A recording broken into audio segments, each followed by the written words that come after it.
दोस्तों, आज मैं आपको इस वीडियो के माध्यम से बताने वाला हूं कि हमास के द्वारा इजराइल पर जो हमला किया गया, जो 7 अक्टूबर को भयंकर हमला हुआ और इजराइल के ऊपर पिछले 50 वर्षों में सबसे बड़ा हमला था, उसके पीछे चाइना किस तरीके से जिम्मेदार हो सकता है, इसी को समझेंगे पूरा विस्तार से। थोड़ा सा पहले चलते हैं और ये समय था 9 से 10 सितंबर। 9 से 10 सितंबर भारत में G20 का सम्मेलन हुआ था। G20 सम्मेलन के दौरान बहुत सारी बातें कही गई थी। G20 सम्मेलन के दौरान बहुत सारे प्रस्ताव आए थे। उसी में से एक प्रस्ताव था India middle east Europe economic corridor, IMEC। ये क्या है IMEC? पहले इसको समझते हैं, फिर अन्य बातों को देखते हैं। India middle east Europe economic corridor एक व्यापारिक मार्ग प्रस्तावित था, जिस पर चर्चा हुआ था G20 सम्मेलन के दौरान, जिस पर फाइनल मोहर लग गया था। ये एक ऐसा व्यापारिक मार्ग था जो भारत को मध्य पूर्व से जोड़ता और साथ ही साथ ये आगे यूरोप को भी कनेक्ट करता और यूरोप के बाद ये अमेरिका को भी जोड़ने वाला था। इसका स्टार्टिंग पॉइंट भारत के मुंबई का जो जवाहरलाल अंतर्राष्ट्रीय बंदरगाह है वो था और इसके अलावा गुजरात का मुंद्रा पोर्ट से भी ये व्यापारिक मार्ग शुरू होने वाला था। उसके बाद आगे शिप के माध्यम से, यानी समुद्री जहाज के माध्यम से जो व्यापारिक वस्तुएं हैं वो UAE के जुबैर अली पोर्ट तक जाता और उसके बाद समुद्री मार्ग से ही अल गुवैफत, जो अल गुवैफत स्थान है मध्य पूर्व में, वहां तक जाता। उसके बाद रेलवे मार्ग के द्वारा, यानी पूरा का पूरा जो सऊदी अरब है, जॉर्डन है, इजराइल है, उसको वो रेलवे मार्ग के द्वारा कवर करता और फाइनली ये जो लोकेशन आपको दिख रहा है ये इजराइल का हाइफा बंदरगाह है, यहां तक पहुंचता रेलवे मार्ग के द्वारा। जो पूरा मध्य पूर्व है वो रेलवे मार्ग के द्वारा इस तरीके से कवर होता, पोर्ट हाइफा तक पहुंचता और पोर्ट हाइफा जो इजराइल का बंदरगाहीय शहर है, वहां से वो भूमध्य सागर के रास्ते यूरोप तक पहुंचता और आगे इसका कनेक्टिविटी अमेरिका तक भी होता। ये व्यापारिक मार्ग अगर शुरू हो जाएगा, अब देखना है कि क्या होता है, क्योंकि इस पर ग्रहण लग चुका है, क्योंकि मध्य पूर्व में एक बहुत बड़ा भयंकर टेंशन शुरू हो चुका है, इजराइल हमास का जो कॉन्फ्लिक्ट चल रहा है। तो आप कह सकते हैं कि ये जो IMEC कॉरिडोर है, ये कॉरिडोर फिलहाल तो ठंडे बस्ते में चला गया है।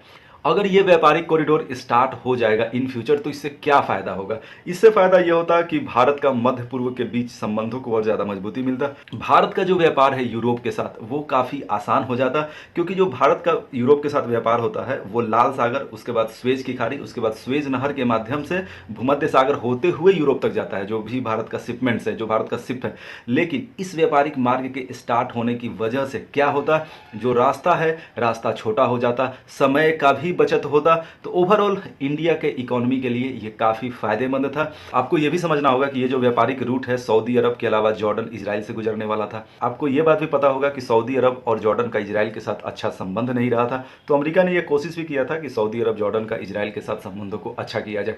लेकिन जिस तरीके से हमास इजराइल का अभी संघर्ष चल रहा है, तो वैसे में ये जो संबंध है इसमें करवाहट आना भी शुरू हो चुका है। यानी सऊदी अरब और इजराइल का जो संबंध है वो इजराइल हमास कॉन्फ्लिक्ट की वजह से कहीं ना कहीं बिखरने सा लगा है। जो अमेरिका ने जो कोशिश किया था दोनों को नज़दीक लाने का, इजराइल को और सऊदी अरब को, वो प्रक्रिया कहीं ना कहीं पीछे छूटता चला जा रहा है और दोनों देशों के बीच एक दूरी फिर से बढ़ना शुरू किया है।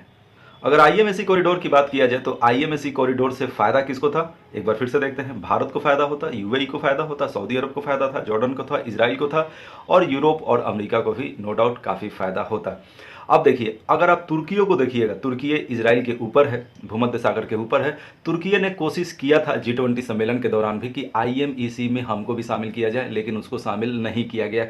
अब IMEC कॉरिडोर से प्रॉब्लम सबसे ज़्यादा किसको था? थोड़ा सा प्रॉब्लम तुर्की को भी था, लेकिन अगर सबसे ज़्यादा प्रॉब्लम की बात किया जाए तो सबसे ज़्यादा प्रॉब्लम चाइना को था। कैसे, चलिए समझते हैं।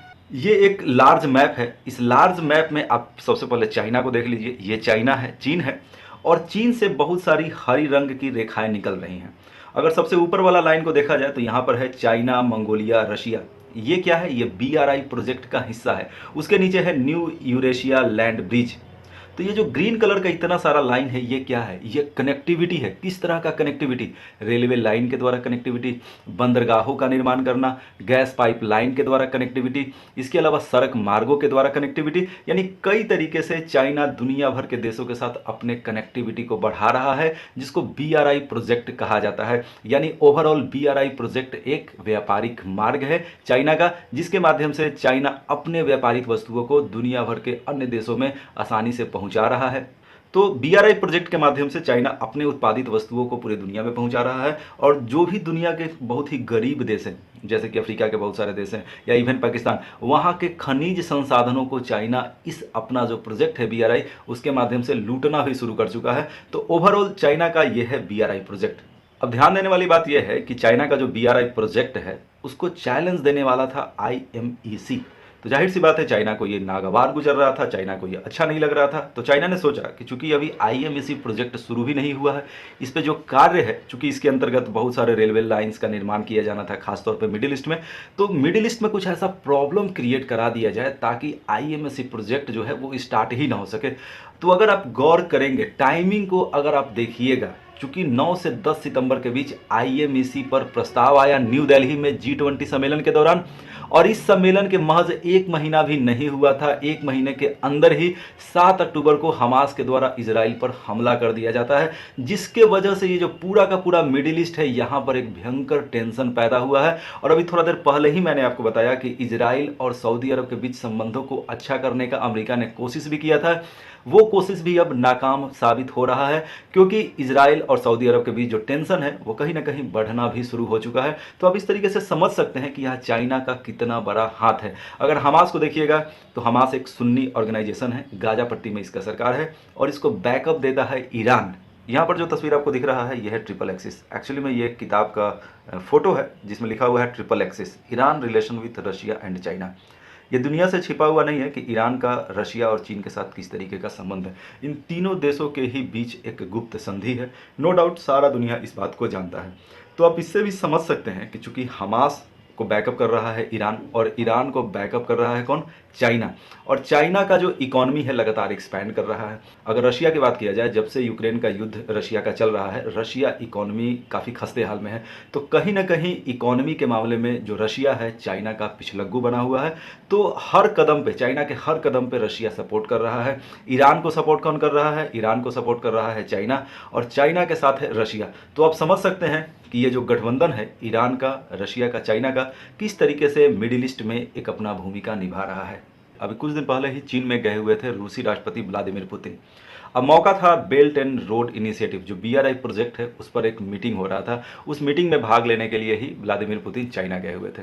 अगर थोड़ा सा पहले जाकर देखें, जो G20 सम्मेलन हुआ उस दौरान भारत ने व्लादिमीर पुतिन को आमंत्रण भी दिया, लेकिन व्लादिमीर पुतिन ने कहा कि नहीं, मैं रूस यूक्रेन वार पर फोकस करना चाहता हूँ, इसलिए मैं भारत नहीं आ सकता हूँ। अब आप भी ये बात समझ सकते हैं कि रूस यूक्रेन वार ऐसा नहीं है कि अभी बंद हो गया है, वो अभी भी चल रहा है, लेकिन उनको चाइना जाने का समय है, लेकिन भारत आने का समय नहीं है। तो आप यहाँ से भी इस बात को समझ सकते हैं कि BRI प्रोजेक्ट पे जो रशिया है वो भी चाइना के पूरी तरीके से साथ है। अब इसको समझना इसलिए भी जरूरी है क्योंकि जो IMEC प्रोजेक्ट है वो BRI प्रोजेक्ट को ही चैलेंज करने वाला था, और BRI प्रोजेक्ट को व्लादिमीर पुतिन का भी फुल समर्थन है, फुल सपोर्ट हासिल है। तो ऐसे में इस वीडियो के माध्यम से मैंने आपको यही बताने का प्रयास किया कि IMEC जो एंगल है, जो IMEC जो प्रस्तावित एक व्यापारिक मार्ग था, वो कहीं ना कहीं चाइना को अच्छा नहीं लग रहा था। तो इसके पीछे चाइना हो सकता है, ये मेरा विचार है। दोस्तों, आपका क्या विचार है? आप अपने विचार को कमेंट सेक्शन में अवश्य बताएं।